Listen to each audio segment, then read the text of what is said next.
He's going to go sign Mystic right now, so that there are those just sitting there for you to grab. So a couple of announcements before I read about this to you. First is, I'm going to say that I will guarantee that I'm still here at 9 o'clock. If you want to go get dinner. Likely, I'm going to guess I'm here till 10, so you can just call. So if you feel like going and grabbing dinner and coming back, I will promise if you're back by 9, that I will sign your books, okay? So don't worry that I'm going to leave before then. You can call and see how the line is. I'm going to guess 10. Pictures. Lots of people like taking pictures with me. That's great. We've come up with a format to do this that is much faster than normal. During the first Wheel of Time tour, I found that I was sitting and staring at cameras a lot as people tried to figure out how to get them and position people and stuff like that. So what we do now is, there will be someone up here who is taking the pictures for you. You give her your camera, and she will position you or have you position yourself, and then count to 3. And I will be signing your books during this time. You set them down, I start signing, then we can figure out camera stuff and things like that. And then on 3, I will look up. I'm like a trained dog. I look up and smile, and we get the picture. This is not to try and make it you feel like we're just moving you through too fast. You are welcome to then come around and talk to me and ask questions and things like that. Perfectly happy to do that. I just don't want the picture portion to take a lot of the time that I could be spending chatting with you guys and signing books and stuff like that, okay? So have your camera out. Do not set it to video, set it to picture.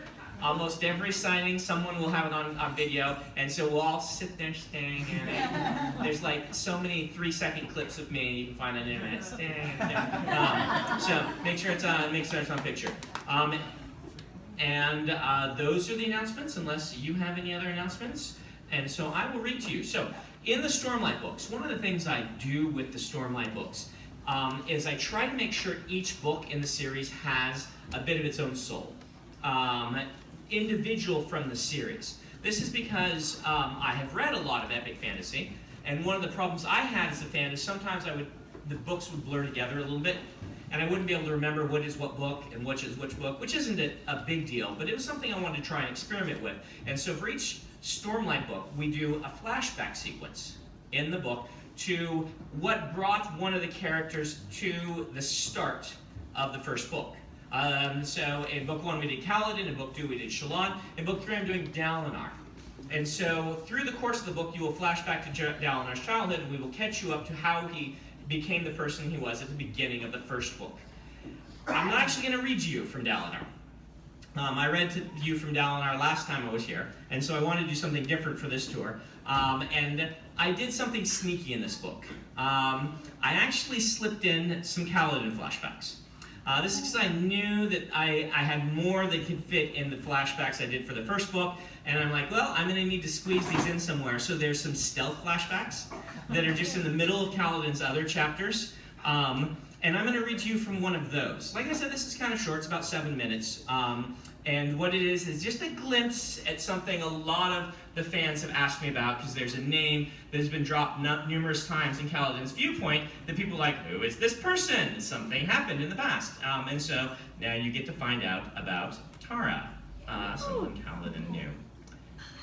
Kaladin remembered a woman's kiss. Tara had been special, the dark-eyed daughter of an assistant quartermaster, and the one who did most of his work. Though she was a Lethe to the bone, she preferred dresses of an old-fashioned Thaylen style, skirts that went down just below the knee, and which had an apron-like front and straps over the shoulders. She'd wear a buttoning shirt underneath, often of a bright color, brighter than most dark eyes could afford, as dyes could be expensive. Tara wasn't rich by any stretch of the word, but she knew how to trade and squeeze the most out of some spheres. Kaladin sat on a stump, shirt off, sweating. The evening was growing cold as the sun set, and he basked in the contrast, warmth from the sun in front of him, chill from behind. His spear rested across his lap, but in his fingers he turned over a rock of white, brown, and black, alternating colors. That chill behind was suddenly banished as someone stepped up and hugged him. He rested a callous hand on Tara's smoother one, drinking in her scent of starched uniforms and new leather and other clean things. "You're done early," he said. "I thought there were green finds to outfit today." I have the new girl doing the rest, Tara said. I'm surprised. I know how much you like that part. Storms, she said, slipping around him. They get so embarrassed when you measure them. Hold on, kid. I'm not making a pass at you because I'm putting a measuring tape up against your chest, I swear. She took his spear out of his lap, looking it over with a critical eye, testing the balance. I wish you'd let me requisition a new one of these for you. I like that one. He smiled as she looked along the length of the weapon to measure if it was straight. She never did trust it, as she hadn't personally requisitioned it for him. She wore green today, under a brown skirt, hair tied back in a tail. Slightly plump, with a round face and a firm build, Tara's beauty wasn't the type that immediately struck a man. It was more like an uncut gemstone than it was a sparkling emerald. Hers was the type of beauty that the more you saw of it, the more you explored it, the more you found that you loved it, until one day it struck you that you'd never known anything quite as wonderful. Any young boys among the greenvines? Kaladin asked, standing up and pocketing Tien's stone. I didn't notice. He grunted, waving to Gall, one of the other squad leaders, who passed by. You know I like to watch for kids that might need a little extra looking out for. I know, but I was busy. We got a caravan from Kolinar today. She stepped up to him. There was some real Shin flour in those packages somehow. I traded in some favors. You know how I've been wanting to try some of Father's Shin bread?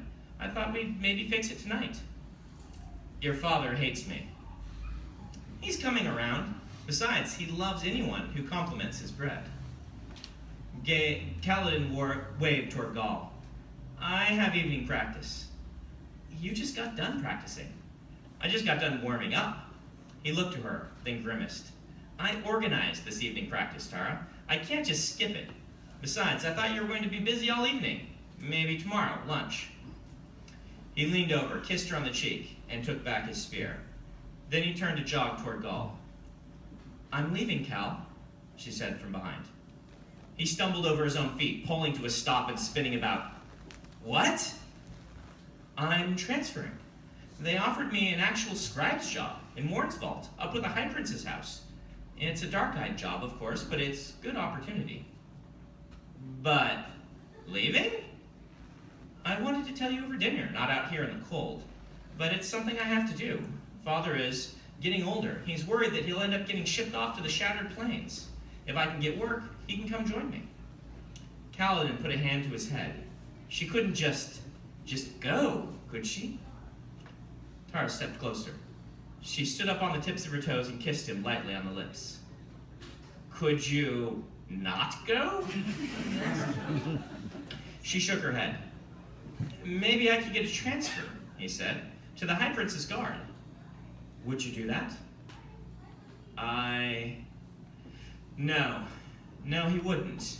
Not while he carried that stone in his pocket. Not while the memory of his brother was still fresh in his mind. Not while light-eyed High Lords got boys killed in petty fights. Oh, Cal, she whispered, then squeezed his arm. Maybe someday you'll learn how to be here for the living, and not just for the dead. She left him then. He got 2 letters from her after, talking about her life in Warnsvault. He had to pay to get them read to him. He never sent any responses. Because he was stupid, because he didn't understand, because men make mistakes when they're young and angry, because she had been right.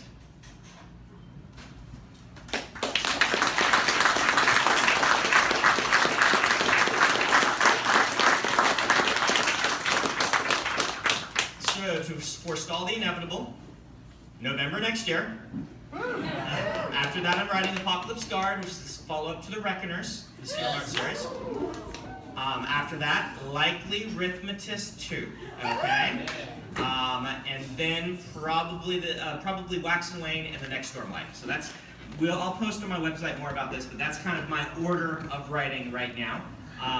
So November next year, I will be back here. I'm here on every tour, so I will see you then. And thank you guys very much for coming to see us.